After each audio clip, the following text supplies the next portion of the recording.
আসসালামু আলাইকুম রহমতুল্লাহি ওয়া বারাকাতুহু। প্রিয় দর্শক, আশা করি সবাই ভালো আছেন। ইসলামী সঙ্গীত জগতের একজন উদীয়মান শিল্পী হচ্ছেন আবু উবাইদা ভাই। সাম্প্রতিক সময়ে তার একটি বেঈমান নামক গজল রিলিজ হয়েছে, যেটার মধ্যে তিনি এমন কিছু কাজ করেছেন যেই কাজের কারণে সোশ্যাল মিডিয়াতে এখন তাকে নিয়ে সমালোচনা হচ্ছে। সেই কাজটা হচ্ছে, তিনি তার গজলের মধ্যে স্কুল ছাত্রী প্রেজেন্ট করেছেন, স্কুল ছাত্রী প্রদর্শন করেছেন। একজন বেপরদা মেয়েকে প্রদর্শন করে তার সঙ্গীতটাকে তিনি সুন্দর করার চেষ্টা করেছেন, যে কাজটা তার জন্য মোটেও উচিত হয় নাই। আবু উবাইদা ভাই বিগত দিনে যে গজলগুলো গেয়েছেন, লিখেছেন, সেগুলো কিন্তু সারা দেশের অনেক মানুষ পছন্দ করেছেন এবং তার কিন্তু সারা দেশের মধ্যে অনেক ফ্যান ফলোয়ার রয়েছে। তো এমন একজন ব্যক্তির পক্ষ থেকে বা এমন একজন ব্যক্তির গজলের মধ্যে এরকম একটা কাজ হবে, এটা কেউ আশা করে নাই। তো অনেকে বলছেন এবং আবু উবাইদার সেই সঙ্গীতের স্ক্রিনশট ফেসবুকে শেয়ার করে সেটার সমালোচনাও করছেন যে ইসলামিক অঙ্গনে যদি বা ইসলামিক গজলের মধ্যে যদি এরকম নারী প্রদর্শন করা শুরু হয়ে যায়, তাহলে এখন যে ব্লার করে দেওয়া হয়েছে, ভবিষ্যতে হয়তো এরকম সময় আসতে পারে যে ঝকঝকা চেহারা সহ মেয়েদেরকে দিয়ে ইসলামী সঙ্গীতের শুটিং করানো হবে। মানুষকে খাওয়ানোর জন্য আর কত কী করা যাইতে পারে।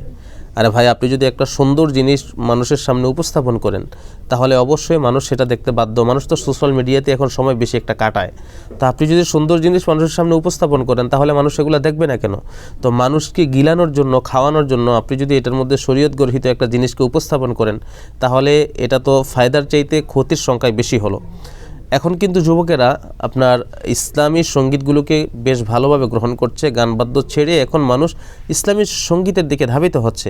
তো এই যে এরকম একটা টার্নিং পয়েন্টে এসে যদি ইসলামী সঙ্গীতের মধ্যে এ সকল কাজকর্ম করা হয়, বেপরদা মেয়েদেরকে দিয়ে যদি শুটিং করানো হয়, তাহলে মানুষ এটাকে নেগেটিভভাবে নিবে এবং এগুলো নিয়ে সমালোচনা করবে এবং এই ইসলামিক যে সাংস্কৃতিক অঙ্গনটা আছে, এগুলো থেকে মানুষ আস্তে আস্তে দূরে সরে যাবে। আমরা যদি এই অঙ্গনটাকে, ইসলামী সঙ্গীতের যে অঙ্গনটা আছে, এই অঙ্গনটাকে যদি আমরা সমালোচনার পাত্র বানিয়ে ফেলি বা সমালোচনার জায়গাতে পরিণত করি, তাহলে কিন্তু মানুষ গান বাজনা ছেড়ে যে এই সঙ্গীতের অঙ্গনে আসতো, সেটা আর করবে না, সেটা মানুষ আর শুনবে না। দিন দিন যে মানুষের মাঝে একটা ইসলামের হাওয়া ছড়িয়ে যাচ্ছে, সেটা আস্তে আস্তে কমে যাবে এবং মানুষ কিন্তু এগুলো থেকে দূরে চলে যাবে।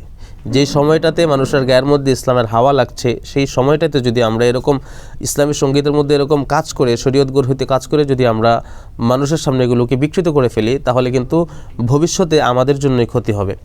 আপনার ইসলামী এই যে অঙ্গনে এই যে ইসলামিক বিষয়গুলোকে মানুষের সামনে উপস্থাপন করেন, এরকম একজন ব্যক্তি আছে আকিব ভাই। তিনি কিন্তু ইসলামী কন্টেন্ট তৈরি করেন, কিন্তু তার কন্টেন্টের মধ্যে কখনো কোনো মেয়ে আপনারা দেখবেন না, কিন্তু তার ভিডিওতে হিউজ পরিমাণ ভিউজ হয়। তার কারণ হলো তিনি ইসলামিক বিষয়গুলোকে মানুষের সামনে এত সুন্দর করে উপস্থাপন করেন, যার ফলে মানুষ তার ভিডিও দেখতে বাধ্য হয়। তা আপনারাও সেরকম কাজ করেন।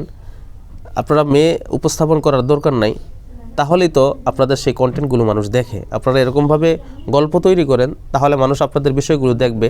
তা আপনারা সেটা না করে আপনার গজলের মধ্যে গজলের সৌন্দর্য ফুটিয়ে তোলার জন্য সেখানে বা গজলের যেই মূল গল্পটা, গদ্যটা, সেটাকে ফুটিয়ে তোলার জন্য আপনারা কী করছেন?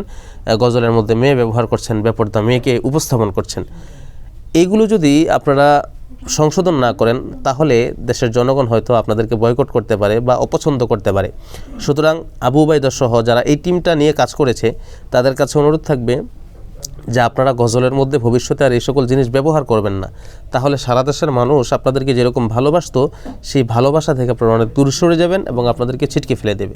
তো প্রিয় দর্শক, আপনারা যারা এই ভিডিওটি দেখেছেন, ভিডিওটি শেয়ার করে ছড়িয়ে দিবেন, যাতে আরও যারা এরকম ব্যক্তি আছেন এই কাজ করে, মানে যারা ভবিষ্যতে এরকম মেন্টালিটি নিয়ে কাজ করার ইচ্ছা পোষণ করেছিল, তারা যেন এই জিনিসগুলো থেকে বিরত থাকতে পারে এবং মানুষের শ্রদ্ধাবোধের জায়গাটা যেন তারা বুঝতে পারে।